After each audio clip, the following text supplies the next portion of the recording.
Welcome to Ignite Success. I'm your host, Snowden McFall, 25-year professional speaker, 6-time author, and coach. And with me today is Erica Wortherly, and she is the president of, and I'll have you say the name of the company. Teaching with Mental Health in Mind. Okay, terrific. So this is all about teachers and life. So What is your background, Erica? So I started my career actually as a graphic designer. Oh. Got to a place where I knew I wanted to be doing something different, something more, and something working with children. So I began as a child advocate at Hubbard House. I did that as a volunteer and worked there for a short time. Then I began working as a substitute teacher. After working as a substitute teacher for about a year, I began teaching, and I taught for 7 years. What grade level? Middle school. Middle school. Love the middle schoolers. Yeah. I taught every grade from 7 to 12. Ninth graders were my grade. So. Yeah, I love the middle schoolers. A lot of people look at me funny about that. No, it's whatever you resonate with. Right. My first year teaching, I also started my master's program in social work. So my lens as an educator was a little bit different from the other teachers that I worked with, because I was not only concerned about the grades and the progress and things like that, but I was also concerned with the overall well-being of my students. And then I recognized that there were a lot of educators, whether they came to me directly or just in observations, that were having their own struggles. So when you say struggles, you mean their stresses, their emotional well-being. Exactly. So having challenges like going through a divorce and possibly grieving, having a death in the family, which both of those I experienced my first year teaching. So I had people that were talking about the students and not necessarily being able to handle what a student may be going through. So like what we call secondary trauma, there may be something going on that's out of our control as educators, but we're still expected to educate. So no matter what the child is going through. And I think a lot of times people have unrealistic expectations of teachers. I mean, these days, I know that there is a certain group of people who believe that teachers should be the disciplinarians, so the parents don't have to do that. But there's a real disconnect with that philosophy. So absolutely. So you were finding that a lot of your teachers were stressed as well. Yes.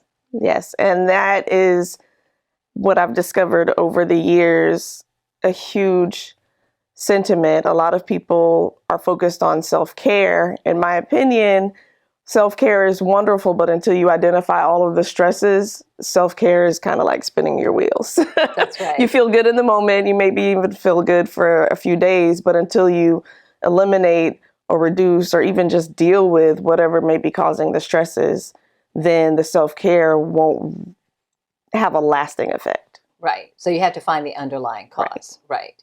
And so I know that you're also an author. And tell us, the first book that you wrote is I Scream Because I'm Angry. Yes, I Scream Because I'm Angry came about because I worked the last 2 years as a school-based counselor here at a local school. And that was a conversation I had nearly every single day. With the kids, with the adults that work with them. I was like, had to say, they're kids. They're going to scream because they haven't been appropriately taught how to communicate their anger. So that's what this book is about, because a lot of the kids I was working with, I was explaining to them what anger is, helping them to figure out what the causes were, what led up to the screaming or the temper tantrum, just even helping them identify those things, which a lot of people dismiss the kids' capability of understanding those things, but they really do understand. They really do. And then were you giving them coping mechanisms? Yes, and then giving them coping strategies. So a lot of people go straight to, deep breathing, which is included in here, but other things such as physical exercise, which is one of my favorites. That's actually one of the first ones that I have listed as a strategy, is physical exercise, because all emotions have energy. And it has to go somewhere. That's right. So once you get to a place where you're frustrated and you're angry and you feel your body going through these changes, your cheeks get hot and you feel tensed up, it's like, okay, let's go take a walk. Well, let's do some jumping jacks. Right. My husband used to run a childcare center decades ago. Right. And the first thing he would, and some of his teachers wanted to put the kids down immediately and start doing homework. He says, no, let them run. Exactly. Get them outside. Let them run. Let them get all that energy out. Let them put it, and I think that's so important. Yes. And so this can be used both but with children and adults, and it explains the causes and coping mechanisms. Yes. And so now you have a new book that's going to be coming out in 2020, and that is called Dear Everybody, Admit There's Hurt. And this is addressing grief. Okay. Again, people tend to underestimate a child's capacity to understand what is happening. Right. And therefore, a lot of times don't explain anything. Don't say anything. And then they grow into adults that don't know how to cope. That's right. Right? So that's with anger or grief or several other different emotions. So what this book is doing is explaining how the grieving process goes.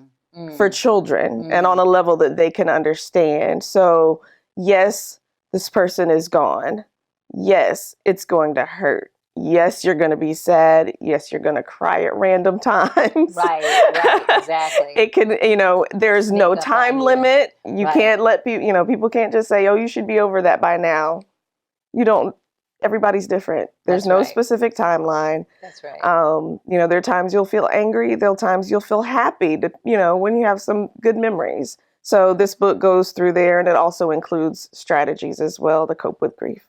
So how can people find out where to get these books and learn more about you? What's your website? My website is ericanwortherly.com. So it's Erica with a C. Erica, N as in Nancy. Wortherly, WORTHERLY.com.